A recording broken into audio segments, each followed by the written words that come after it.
I have already uploaded a video on omitted variable bias, a little more about it, that what are the consequences if we omit a relevant variable and if we include an irrelevant variable. This is chapter 6, basically econometrics by Christopher Dougherty.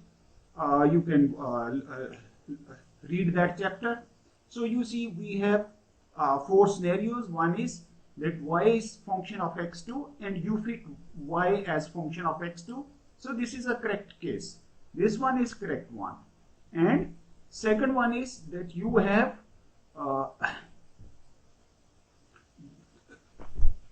x2, x3 and you fit this x2.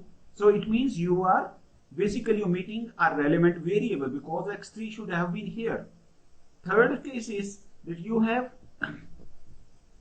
x2 but you have fitted a model x2 and x3, so it's again leading to the inclusion of irrelevant variable, and this is okay. You have x2, x3 and you have fitted a model, fine.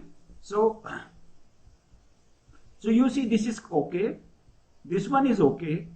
In this case you have biased coefficients. Why these are biased? I have already discussed. I am going to discuss it again. Standard errors are invalid. Look here that you have not included x3, and as a result what happens that this term appears here, but when you estimate this model, this term is also included here. Let's look at this. So you see this beta 3 is effect of x3 holding effect of x2 constant. This is effect of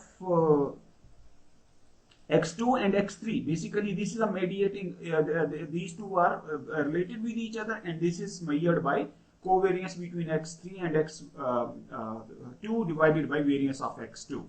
So this is another term which is basically this effect is captured by beta 2 head if you don't include x3. Next one is okay, just a minute. Yes. So you can drive it. You place value of yi here. This is the value of yi here. You place the value of y bar here, and then you summarize it and you calculate it. And at the end of these simplifications, you have this term, and this one its mean is 0. So this will vanish, and you are left with this.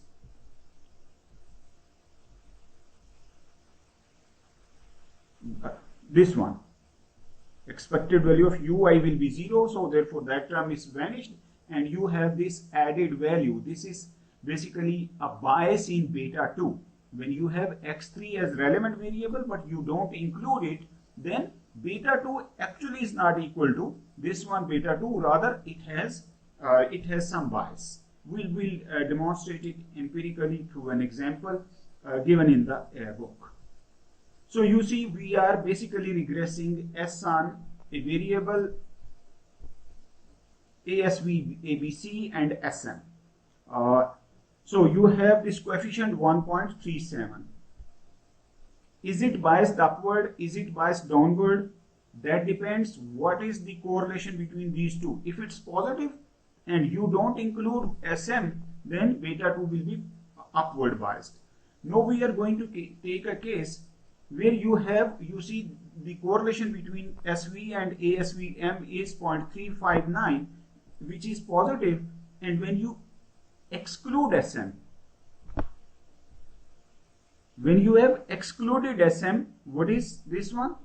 1.58. This should have been 1.37 if you have included SM. So what's the result? That when you include both relevant variables in the model, its coefficient is 1.37.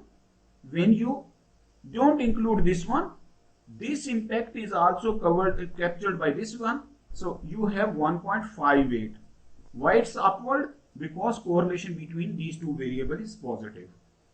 Another thing which you need to notice down is same is the case when you have included only SM and not this one, so it is 0.35, whereas when you include both, it is basically 0.19. So when both variables are included, it's 1.37 and 0.19. When you exclude this one, it is 0.35, and when you exclude this one, we have seen that this was 1.58.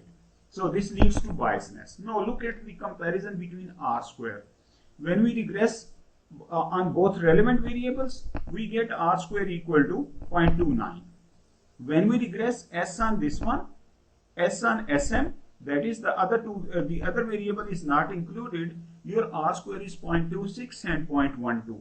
But your this correlation between R square is 0.29, whereas if you add these two, this is not equal to 0.29. So R square basically, when here you can say that R square also captures the effect of SM, and here 0.12, that's higher than usual because SM has also some impact of ASVC. So that's why we can't decide on the basis of R square whether all the relevant variables are included in the model or not. Let's go to the next one. So you have this okay, log of earning on S and experience. So in previous case we have seen R square of two models, that should have been 0.39, but actual R square, you see, if these two, so if you add these two, this is greater, but when you include both variables, it's not 0.340, it's rather 0.29. But if this correlation between S and experience is negative, that more schooling and if more experience means you have less schooling, you enter in labor market earlier than those who have more schooling, then in that case, you see R square in this case is, where is R square? Okay, R square is 0.139. So correlation here is negative, so it means coefficient will be downward, coefficient will have downward, upward bias.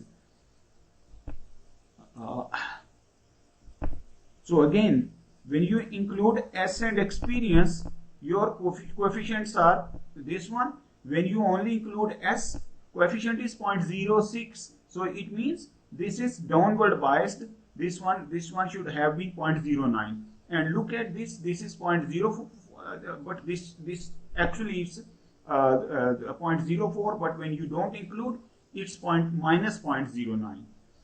And R square, we just compare the two R squares. In this case, when you include both variables, it's 0.139.